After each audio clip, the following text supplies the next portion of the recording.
Oh, Richard. Huh? It's at $9.99. Oh, hang on. You have 999 subscribers. Oh, ooh. All right.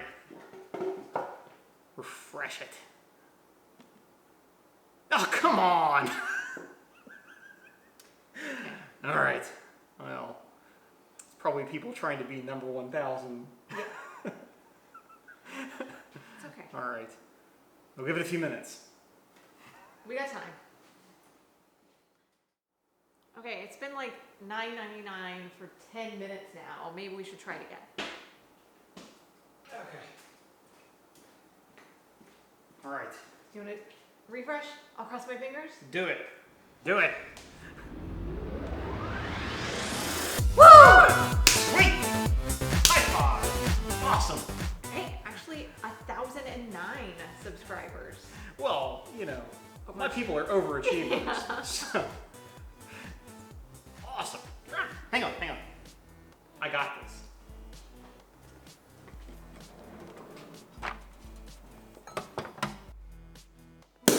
Woo! I got the glasses. Brilliant. Cheers. And cheers to all of you as well. Huge thanks for your support. I know 1,000 subscribers doesn't seem like a whole lot in the, the broader spectrum of YouTubery, but it is a very significant milestone. Not only from a YouTuber standpoint, though, it is just really awesome and feels cool that there are 1,000 people that are at least entertained enough with what we're doing here to subscribe. So as a thank you, we actually want to give away a track day. Yep, we are giving away a track day. Seems appropriate for a channel kind of fixated on driving as many racetracks as we can. So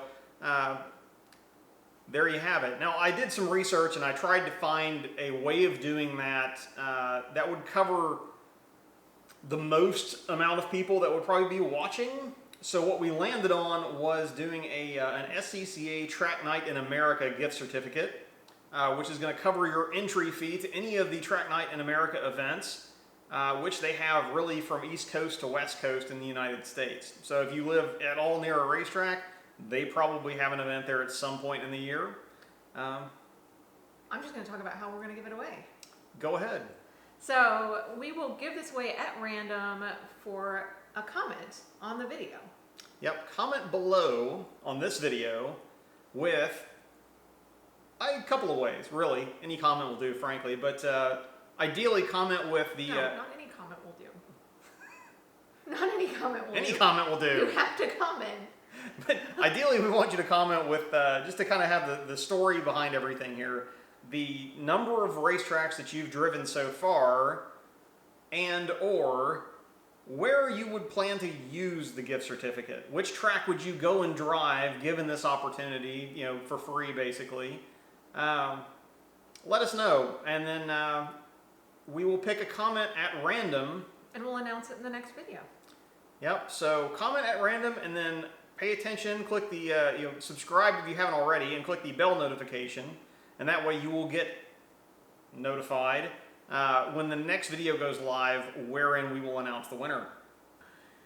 So as part of our 1,000 subscriber special, we are going to play along a little bit and give you our top 5 tracks that we've been to so far. Yep, out of our, I think I'm up to 21 as far as tracks that I've been to and or driven, or no, that I've driven, and Liz is up to 10 that you've been to distinctly for a track day, and she's been around most of those in some capacity. So anyway, thanks again for your support. We'll see you on the other side. Enjoy our top 5 tracks that we've driven and been to so far. Cheers. All right, well, we are now out for a drive, and as Liz said earlier, as part of our 1,000 subscriber special, we wanted to just take a few minutes and talk about 5 of our favorite tracks that we've driven or been to so far. I'm just going to get straight into it and go for the one I think right now tops the list for me, which is Nürburgring. For a number of reasons, I think, in our case. Yeah, I mean, it's special to us because we actually got engaged there at the castle ruins in the middle of the track. Yeah, Nürburg, which is the name of the castle, around which the racetrack is laid out. Yeah. But it's also just a really beautiful place. I mean, the track is amazing. I haven't driven it, but I've ridden around it several times. But the area itself, I mean, the place we always stay, I say always, we've been there twice, or I've been there twice. Yeah, I stayed in the same place before. It's okay. I would stay there again. It just has a really cool view of the track itself. I don't even remember, what was the name of that place? Hotel an der Nordschleife, and it overlooks Adenauer Brücke, which is the bridge that goes through Adenau, the town, that's a piece of the track. So yeah, you can wake up in the morning if you're on one of the top floors, you can wake up in the morning and just look out your window and see whoever's driving or testing that morning. So it was just, yeah, I mean, we actually stayed there also during the World Cup for soccer. Oh yeah, no, that was. So it was when the U.S. and Germany were playing, and we tried to be quiet about being American. Yeah, unfortunately, Germany won, so we were okay. And then Germany went on to actually win the cup that year. So we were sitting at some little trackside bistro watching, Deutschland flog the Brazilians, I think, at that point in time, and then go on to win after that. So yeah, there was a lot of honking. Yeah. And fireworks that time. But anyway, back to the track. I mean, I think we have. It's a cool track. You can hike around a lot of it. You can walk around, but it's just massive, and they have some really cool things on site, restaurants and everything. But the track is beautiful, even to ride around. Yeah, and driving it, obviously, I'm not going to spend a lot of time on that. Of course, it's amazing. It is as challenging as it is beautiful, and definitely a bucket list material for anybody. So moving on, though, what is our next track? I believe is VIR, Virginia International Raceway. Also, kind of, I mean, it's special to us for multiple reasons, but one of them is because that's the first track we took our son to. Yep. Our son Gabe's first track day was at VIR for a NASA time trial event. I ended up in third place, so that was exciting. And he got to talk to a bunch of Italians and sit in a Ferrari. Yeah, this was when the Ferrari F12 was brand new. They had it there. They had one or two of them there, I think, for I think it was Road and Track magazine. Yeah. It was some feature they were filming.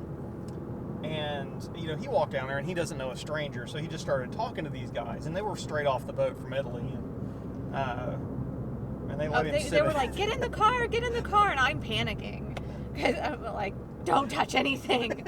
But so yeah, they let him sit in the car. We have a great picture of that, but yeah. Yep. I think my other favorite thing about VIR is actually the not roadside, the front straight, the paddock suites. So you can actually, your alarm clock can be just a car down the front straightaway.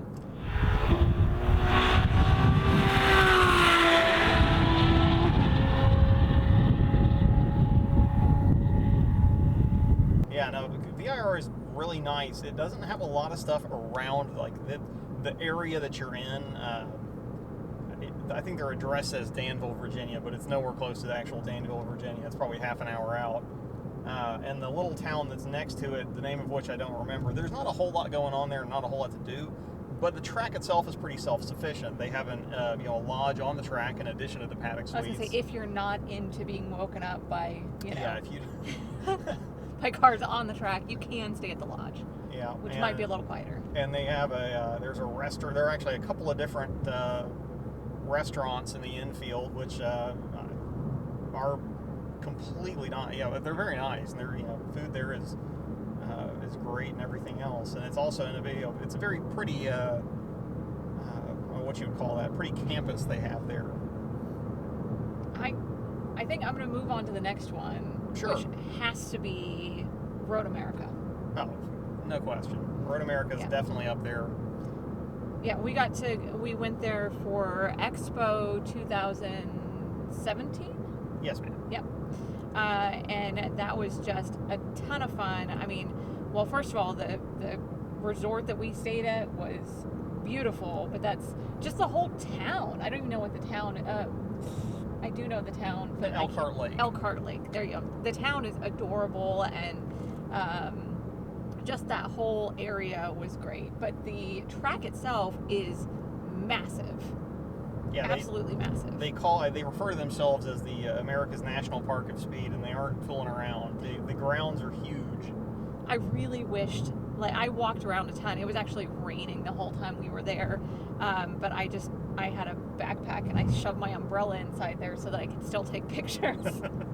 I'm sure it looked ridiculous, but I kind of wished I had a scooter or something just so I could see more of the track, because it was just, I mean, it's really, really a cool area. Yeah, and if you're in town, you're kind of obliged to go and check out the stop in at Siebken's Resort. Oh yeah, I forgot we went there. That was it's a little bar. If you look up there's a semi-famous painting in car circles called The Last Open Bar, and it's a whole bunch of world famous racers in this bar that have visited this bar before, which is just down the road from the track and one of the two big resorts that are in the area. Excuse me, turning. But it's definitely worth a look if you're in town. All right, so we are on to track number 4, which I think is Barber.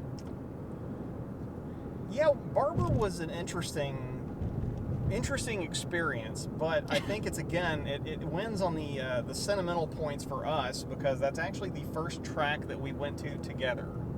Well, I feel like it was a test because it was cold and raining the entire time. So I feel like that was kind of like my initiation. Yeah. Well, we went there with my best friend TJ and his wife Gina. Then girlfriends. Yeah, right. This is like some kind of trial by fire here, I guess. I don't know, but we went down there for, again, it was a time trial event, and the weather could have been better, but I think it still went pretty well. The track itself, it's a roller coaster, and it's definitely fun in that way. It's not the fastest track, it's not the most technical track, but it has a really nice balance as far as the track itself, and then the grounds are incredible. Oh yeah. No, there's a museum on site. There's also, they have artwork around the whole track as well. Huge metal sculptures. They actually distract you when you're driving a little bit. Like, there's a giant spider over there. What am I doing? But I guess there's, I don't remember the total number of metal sculptures, but supposedly, like, sometimes people can't find all of them because they're hidden, and I think you can still get at the museum. You might still be able to get. It's like a what's that called? A scavenger hunt or something like that. A little checklist for it. But the museum was cool. They have like vintage F1 cars, and I think it's mainly focused on motorcycles, but they have some really cool four-wheel stuff there as well. So it's definitely worth checking out if you are at the track for any reason. Well, that was the museum that had the big turnstile in the middle with all the motorcycles, right? Yeah. That was, just really cool. So yeah, for both driving and sentimental purposes, I think Barber is definitely on our list. Yeah. So, transitioning then out to our, we decided we'd throw a nod in here for our West Coast folks, considering we were just at Thunderhill last year for NS Expo. I think it warranted a place. I think a lot of that, in my mind, is due just to how fun the track was to drive. It has a steep learning curve because of a lot of blind elements and camber change situations that caught a lot of people out. But I think it was definitely a very interesting track to learn and drive and kind of see how the left coast lives as far as motorsports in that area. Well, I didn't get to see a lot of the grounds because I was actually helping run the track event. But the area that it's in is actually really close to wine country. It's really close to a lot of things. And it's close to it's not far from San Francisco. It's or at least the coast. Convenient to San Francisco. So it's actually very, I do remember, probably the biggest thing I remember of the track is it was hot. Yeah. Because the time of year we were there, and just it was very hot. I think it was 107 at some point. Yeah, 107 ambient, and that was pretty unseasonable. It usually is warm, but it was, it's inland California for you, I guess, as far as what we've learned later. But no, the other thing is, that is one track. So I have been around all of these tracks that we just named, not always at speed, but that one I did go at speed with Bruce, which was the lead instructor for the track event. So I did go at speed with him, and that was fun. Experienced the roller coaster. Yeah, it was a massive roller coaster. I actually feel like, if I'm remembering, like I left my seat at some point.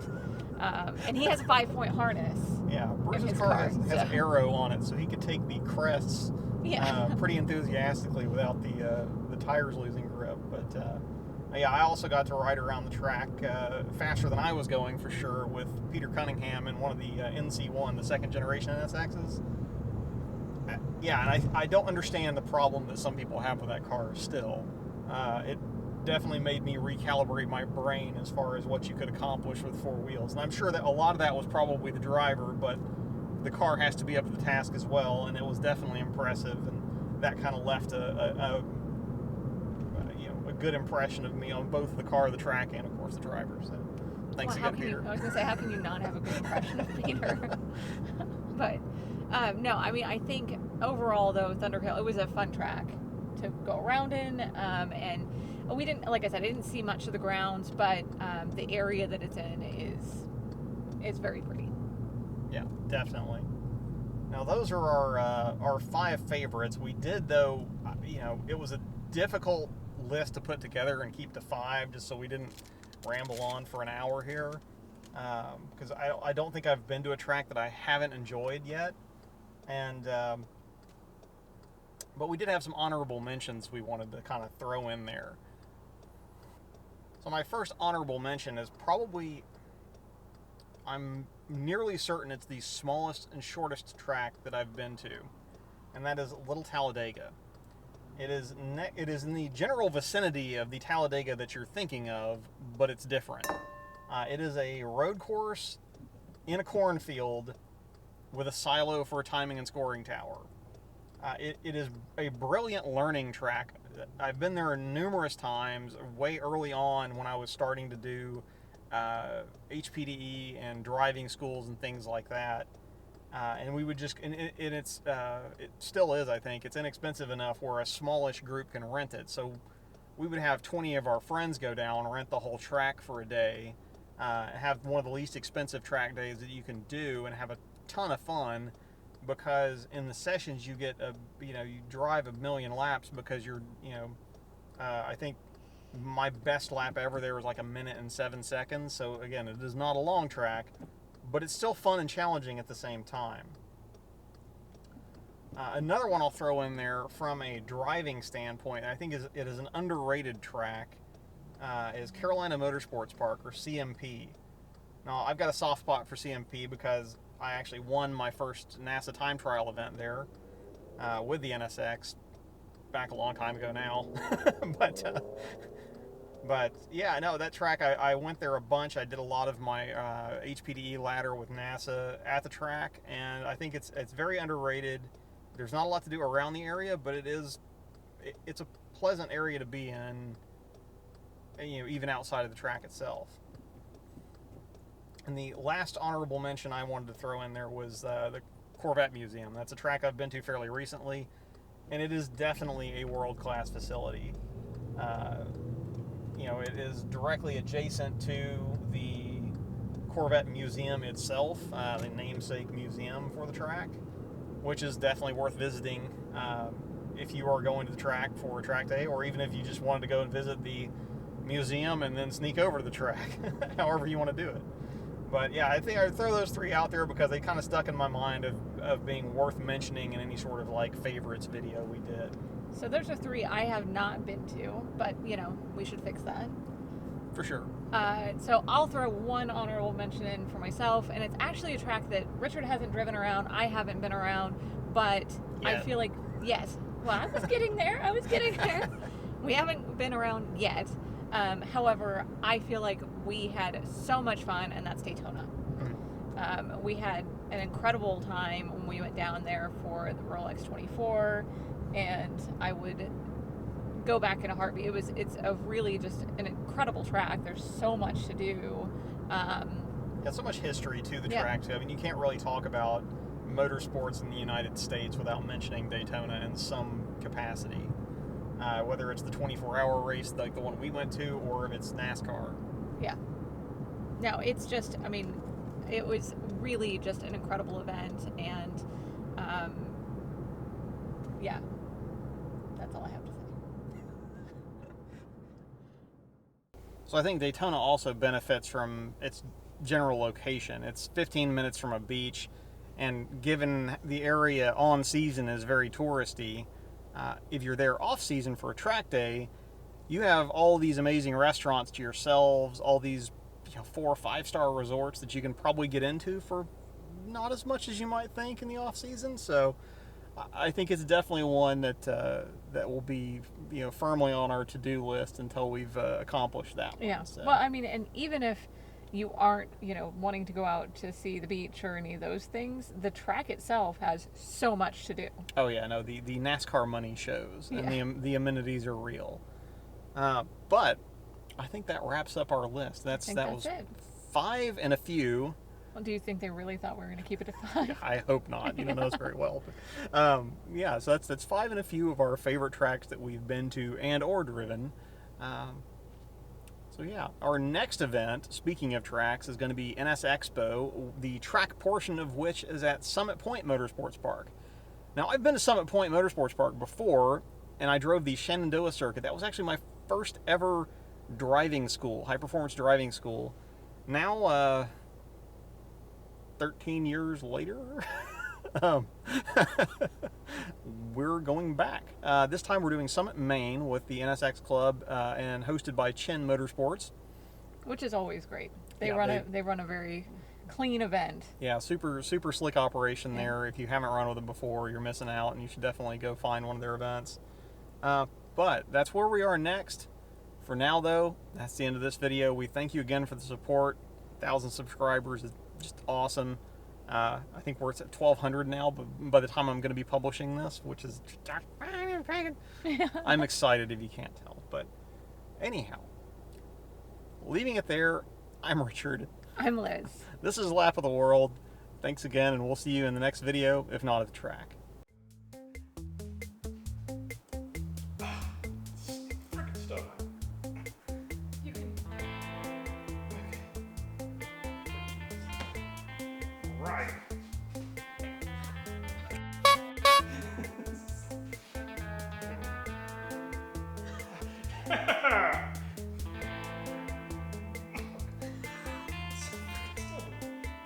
It's like anticipation.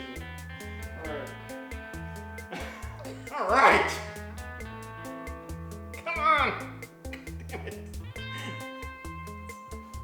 Alright! God. Ha It's so gotta be ready to go. Put yourself together. It's like an airplane.